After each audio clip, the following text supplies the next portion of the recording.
Mercedes has been put in a tough spot recently, as they are now in it to try and reclaim the World Drivers' Championship from Max Verstappen and maintain their status as Formula One's defending Constructors Champion.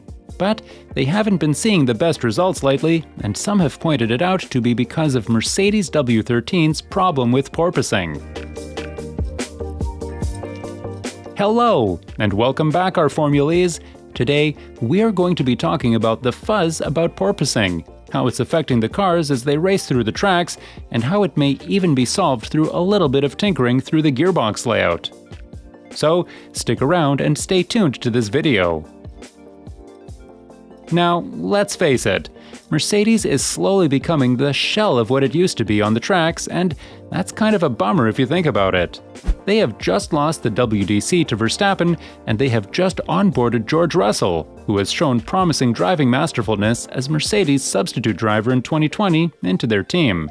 If anything goes, a lot of people have expected that they're going to be a lot hungrier with this year's season of F1, and they would certainly dominate every race they get. But that hasn't been seen with the last few races, as the competition for the top spot has been nothing but left into the hands of rivals Ferrari and Red Bull. It's quite surprising to see Mercedes not in their usual spots this year.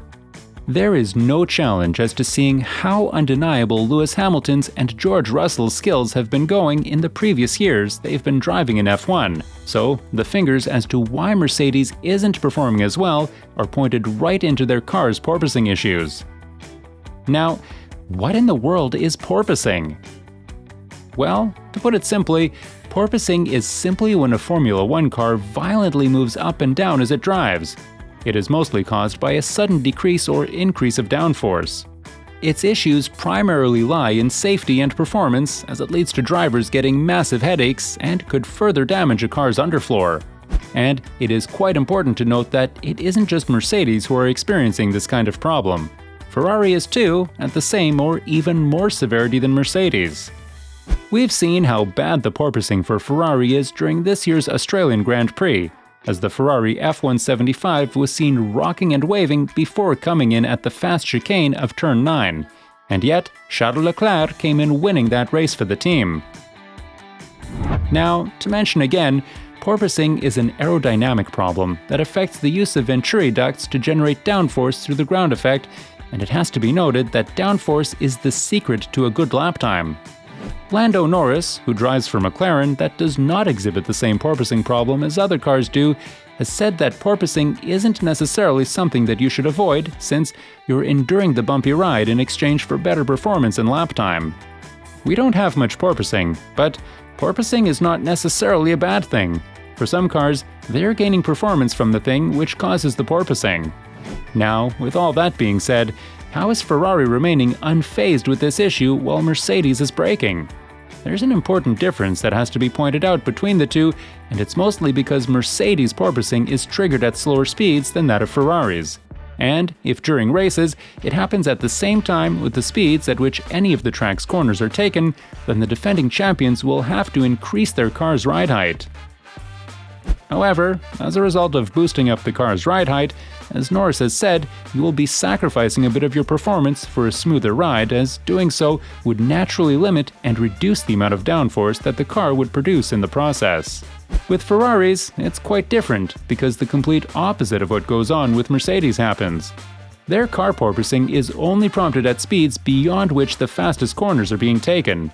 And with the straight paths, high-speed porpoising can be eliminated, but again, there will be a reduction in downforce for the next corners that the car has to go through.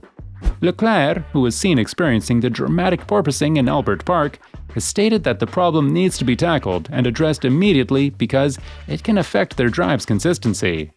However, the main problem that Mercedes is facing is not the bouncing though, it is the amount of downforce that they would have to sacrifice to keep it from violently bouncing as it takes its turn through corners.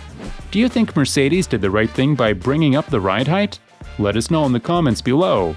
Don't forget to like the video and subscribe to our channel to never miss out on the latest F1 news. Now, if we try to dissect the reasons as to why it's happening to Mercedes, there have to be some technicalities involved, as we point out other F1 constructors that utilize the same power unit that Mercedes does, namely McLaren, Aston Martin, and Williams. The common denominator between the four of them is that they are all trying to get around to increasing their pace.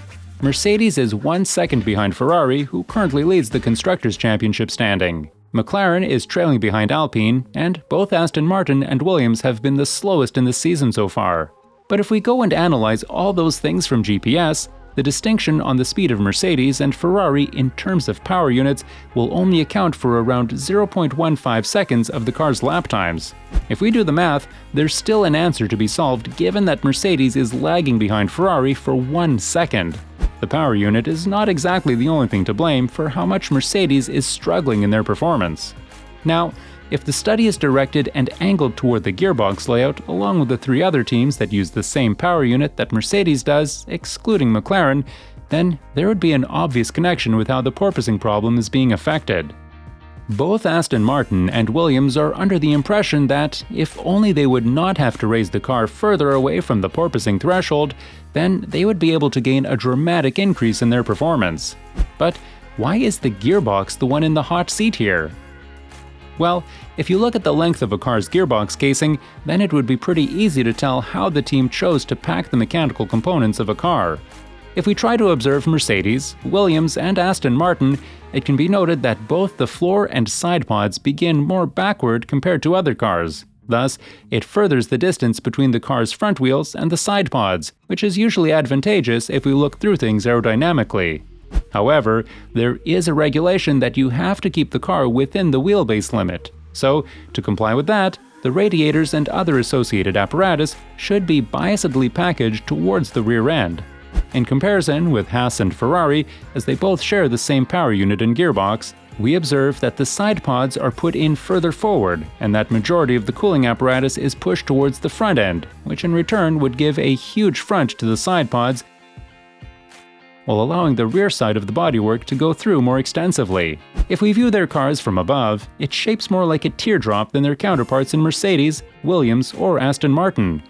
Red Bull's and AlphaTauri's cars are more similar to Ferrari as the side pods' volumes begin and end faster, so the wheelbase is then defined by a gearbox casing stronger in length. Now, there are 2 reasons why this has resulted in the porpoising problem, which is concerning how the car is shaped and its center of gravity. 1.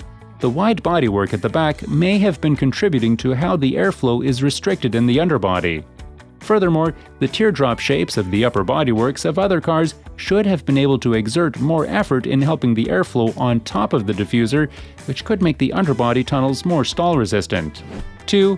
It should be noted that the stall point, most of the time, will depend on the car's center of gravity. Thus, it will affect how severe a car's porpoising is. A short gearbox layout could be jeopardizing the car's center of gravity at an inconvenient point in relation to the stall point of the underbody and as well as prompt a leverage effect. However, these points are all part of a theory as of yet because there may be more than what meets the eye, especially when it is going to eventually be practiced. But the staunch correlation of the Mercedes, Williams, and Aston Martin's similar gearbox layout and how much porpoising has been a huge issue for them in the tracks. Thank you so much for tuning in, everybody. We hope you liked the video. Don't forget to hit the like and subscribe button for more of our updates.